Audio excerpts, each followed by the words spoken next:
जैसा कि वाल्मीकि जी ने रामायण लिखी, हमने ये भी सुना है कि रामायण लिखने से पहले उन्होंने नारद जी से कुछ सवाल किए थे। तो पहले मैं आपसे जानना चाहूँगा कि वो सवाल क्या थे, क्योंकि जिनको पता था कि मुझे किस संदर्भ में ये रामायण लिखनी है, तो फिर वो सवाल क्यों थे? वो सवाल ये थे कि वो ये जानना चाह रहे थे कि जो भगवान आए इस धरती पर और 16 कला युक्त भगवान होते हैं, 16 गुण विशेष होते हैं। तो उन्होंने पूछा, तपः स्वाध्याय निरतम तपस्वी वाग विदाम्बरः, कौन वो 16 उन्होंने प्रश्न किए हैं श्री वाल्मीकि जी ने। को अस्मिन् सांप्रतम लोके गुणवान कश्य वीर्यवान धर्मज्ञस्य कृतज्ञस्य सत्यवाक्यो दृढ़व्रतः। ये सारे जो है 16 कला युक्त जो भगवान उसी को कहा जाता है जिसके अंदर ये सारे गुण होते हैं। ये गुण वाला ही भगवान होता है जी। भगवान की भी प्रमाणिकता हमारे शास्त्र रहते हैं। आज के जो तथाकथित भगवान प्रकट हो रहे हैं, अगर आपको कंफ्यूजन है कि हम किसको भगवान माने किसको ना माने, तो आप विचार करिए कि क्या ये जो ये गुण है कि नहीं। श्री वाल्मीकि जी ने, ये सब गुण उसके अंदर हैं, यदि हैं तो वो निश्चित भगवान। तो उस उत्तर में श्री नारद जी ने पूरी मूल रामायण सुनाई है। 100 श्लोकों की रामायण है। वाल्मीकि रामायण में अगर आप अध्ययन करते हैं तो पहले ही एक अनुक्रमणिका की तरह पूरे राम कथा को सुनाया सूक्ष्म रूप से, और ये श्री वाल्मीकि जी को प्रदान किया है। और वाल्मीकि जी ने पूरे रामायण का विस्तार किया है, और उन्होंने यह भी पूछा है कि मैं कहानी नहीं सुनूंगा, अपनी आंखों से देखना चाहूंगा। तो इस समय वर्तमान में ही ऐसा कौन है? क्योंकि वाल्मीकि जी आदि कवि हैं, विज्ञान उनको विज्ञानी कहा गया है, उनको साइंटिस्ट कहा गया है जी। कपीश्वर कपीश्वरो बंदे विशुद्ध विज्ञानो। श्री रामचरितमानस जी में श्री गोस्वामी जी ने कहा विज्ञान से युक्त हैं, विशेष ज्ञान से युक्त। विज्ञान का मतलब जो ये जिनके पास में जो इन्वेंट करे वही नहीं, बिल्कुल। विज्ञान मतलब जो विशेष ज्ञान से युक्त है। तो उस संदर्भ में फिर वो प्राप्त हुआ है नारद जी के द्वारा। तो उन्होंने वाल्मीकि रामायण बनाया अपनी आंखों से रामचरित्र को देख करके। और वाल्मीकि रामायण ऐतिहासिक ग्रंथ है हमारे शास्त्रों का, जिससे राम जी की प्रमाणिकता सिद्ध होती है। बिल्कुल। तो क्या फर्क है वाल्मीकि जी द्वारा लिखी गई रामायण में और रामचरितमानस में? आप देखते हैं कि रामचरितमानस प्रत्येक व्यक्ति के रगरेसे में समाया हुआ है जी। एक छोटा सा गांव में सरल सा व्यक्ति जो पढ़ा लिखा नहीं है, वो भी राम जी की बातों को समझ रहा होता है। बिल्कुल। और बड़े से बड़ा विद्वान भी माथा मार रहा होता है कि क्या लिख दिया।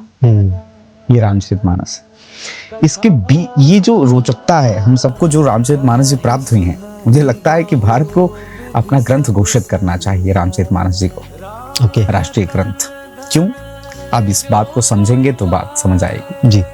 वाल्मीकि जी ने रामायण की रचना की, उसके बाद उन्होंने सोचा कि मैं इसे दिखाऊं किसे। भाई कोई भी आप जब पुस्तक रचते हैं तो उस पुस्तक की जो बातें होती है उसका कोई विशेषज्ञ जब होता है तो आप उसे पुस्तक दिखाते हैं, क्या मैंने ठीक लिखा है, तो वो उसमें अपना एक अनुभव हस्ताक्षरित करके देते हैं कि हाँ ये बहुत विशेष है, इसमें ये अच्छा है, बहुत सुंदर है। तो वो विशेषज्ञ ने प्रमाणिकता दी है, इसलिए आप पूरा समाज उस ग्रंथ को स्वीकार कर लेता है। वाल्मीकि जी ने सोचा मैं रामायण तो मैंने लिख दी, लेकिन मैं दिखाऊं किसे पहले। तो उन्होंने सोचा कि किसको दिखा सकता, कौन जानता है रामायण। अभी तक तो किसी ने नहीं लिखी थी, पहली मैंने ही लिखी है। हनुमान जी। हनुमान जी राम कथा के रसिया है, रामायण के पात्र हैं विशेष, हर पग पग पर राम जी के साथ रहे हैं, और उनसे अच्छा कोई हो नहीं सकता। तो खोजते हुए हिमालय की गुफाओं में पहुंचे, जहां हनुमान जी बैठे हुए सीताराम कर रहे थे। उन्होंने कहा कि हनुमान जी कुछ निवेदन करने आया हूं। जी कहें।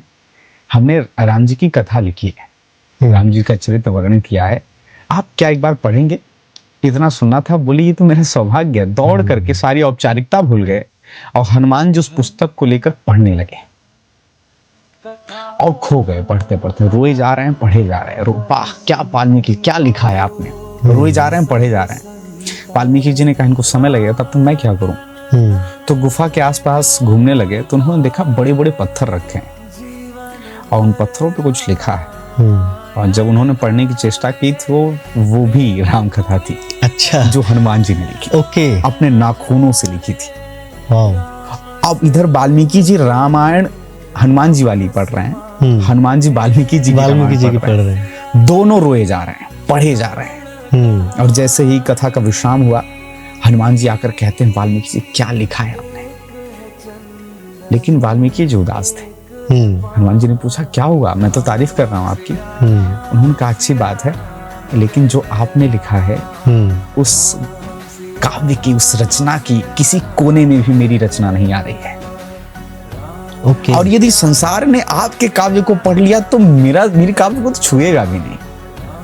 इतना सुनना था कि हनुमान जी ने एक हाथ में सारे पत्थर लिए जो जिस पर उन्होंने रामायण लिखी थी, और विशाल रूप धारण करके वाल्मीकि जी को अपने एक हाथ में लिया उनके ग्रंथ के सहित, और सीधे समुद्र में गए और अपने पत्थर में जितने भी राम कथा लिखी थी उसको प्रवाहित करते हुए कहा वाल्मीकि जी मैंने अपने मौज में राम कथा लिखी थी, आपका ही वाल्मीकि रामायण ही संसार जानेगा।